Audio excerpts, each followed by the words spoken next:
Running a mining operation is no small feat, and Kevin Beets, the eldest son of Tony Beets, is feeling the heat at Schryer Creek, facing equipment delays and critical setbacks Kevin's rookie season.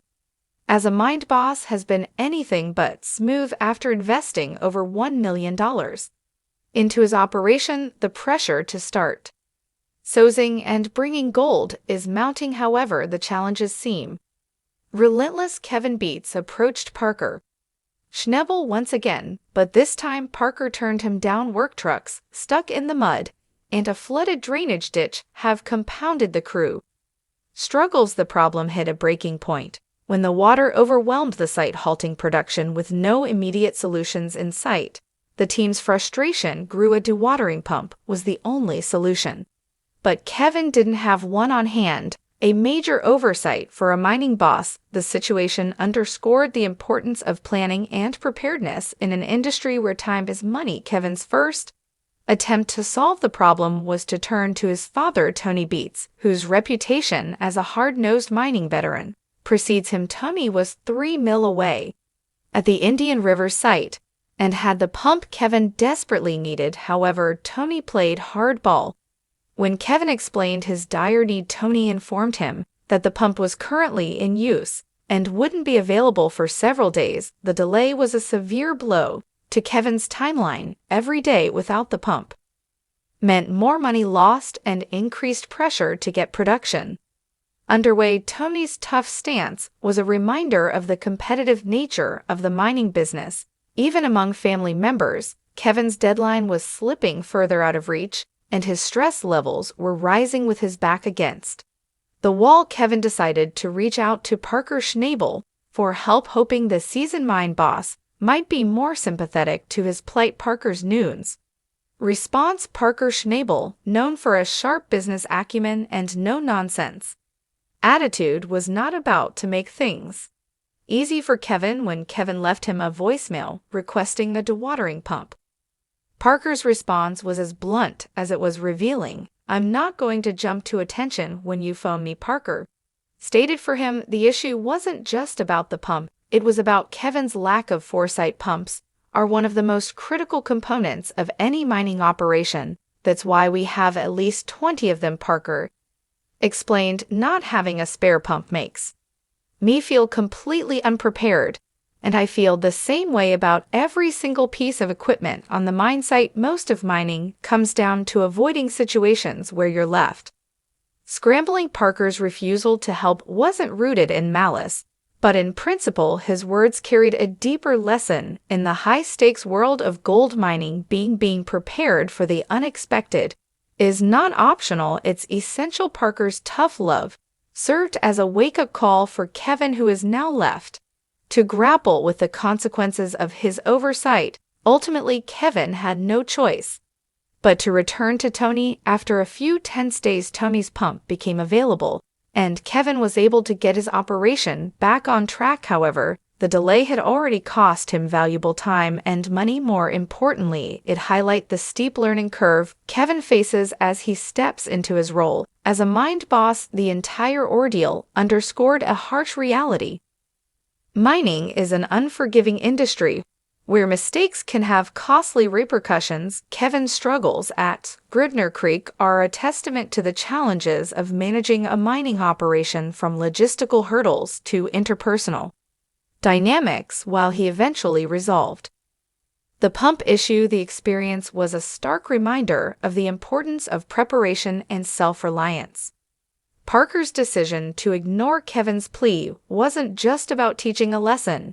It was also about maintaining standards. For Parker, the key to success lies in anticipating problems before they arise. When a water pump breaks and there's no spare on hand, it creates a massive problem. Parker said the key is ensuring you don't get caught off guard.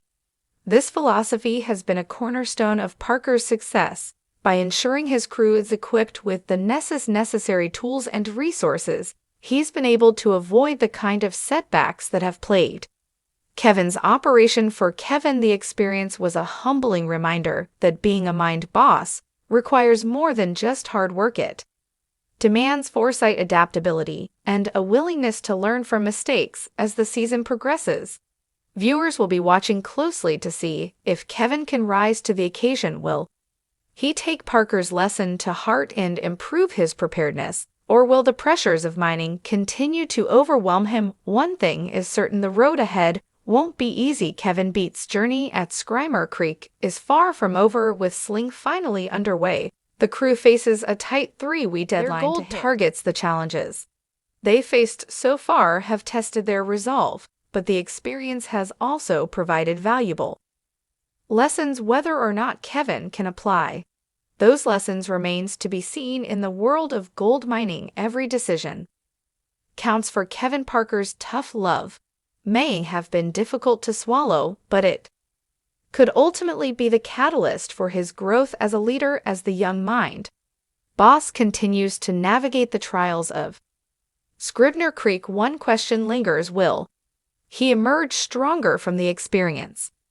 or will the weight of his mistakes prove too much to bear? Only time will tell. Before his third and unsuccessful attempt to seek assistance from Parker Schnabel, Kevin Beats had two notable instances where he sought and received help from the seasoned miner. Each of these occasions played a pivotal role in Kevin's journey to establish himself as a mined boss at Schnabel Creek, and they shed light on the challenges he faced while trying to step out of his father Tony Beats' shadow. First time the Ripper Shank. Kevin's journey toward independence began with a major leap of faith. After working for over 20 years under his father's guidance, Kevin wanted to strike out on his own. Tony Beat supported this decision by leasing him Schnabel Creek in the Yukon. However, starting an independent mining operation came with significant challenges. Kevin and his partner in life and business, Faith Tang, poured their life savings into this venture, while Tony loaned him some equipment. Much of it was in less than ideal condition to get started. They urgently needed a Ripper shank for their 10-dozer, and Kevin knew Parker Schnabel had one. Kevin's trip to Dominion Creek was potentially awkward due to the history between their families. When Kevin approached Parker for the Ripper shank, Schnabel's first question was telling: is Tony involved in any way aside from helping with equipment? Upon hearing that Tony wasn't directly involved, Parker agreed to help. Understanding the difficulties of starting an operation from scratch, Parker decided to forego charging Kevin the $1,000 outright for the shank. Instead, he started a tab for Kevin, providing much-needed relief. This gesture was a significant win for Kevin, who had already invested $700,000 in a wash plant alone. With the Ripper shank secured, Kevin could focus on getting his equipment and operation up and running. Second time the rock truck. As Kevin and Faith worked to get Schnabel Creek operational, the growing pains of running a new mining operation quickly became apparent. With their foreman Bren and Ralt back on board, the team held their first crew meeting and laid out ambitious plans. They aimed to strip 3 acres at the Lynx Cut and reach 1,000 ounces of gold by the end of this season. However, equipment failures soon threw a wrench into their plans. Trucks broke down and frustrations grew over the subpar condition of the gear Tony had loaned them, in need of a reliable rock truck. Kevin and Faith decided to approach Parker Schnabel again, and this time they had their eyes on a 40-ton truck at Parker's site. Kevin's budget for the purchase was $100,000, but Parker informed him the truck was priced at $110,000. When Kevin attempted to negotiate, Parker bluntly stated, "I don't haggle, take it or leave it, I don't care." Realizing he wasn't in a position to bargain, Kevin asked if he could defer payment. Parker agreed, but added a critical condition: Kevin had to take the truck, as is with no warranties. This added pressure to Kevin and Faith's goal of hitting their 1,000-ounce target, but the truck proved to be a vital asset, getting their operation back on track. Reflection on Kevin's journey these two instances underscore Kevin's determination to establish himself as a mind boss in the tough lessons he's learned along the way. Both interactions with Parker Schnabel highlighted the challenges of starting a mining operation and the importance of resourcefulness and resilience despite the difficulties. Kevin's willingness to seek help and Parker's initial willingness to provide. It demonstrates the intricate dynamics of the mining community in the Yukon.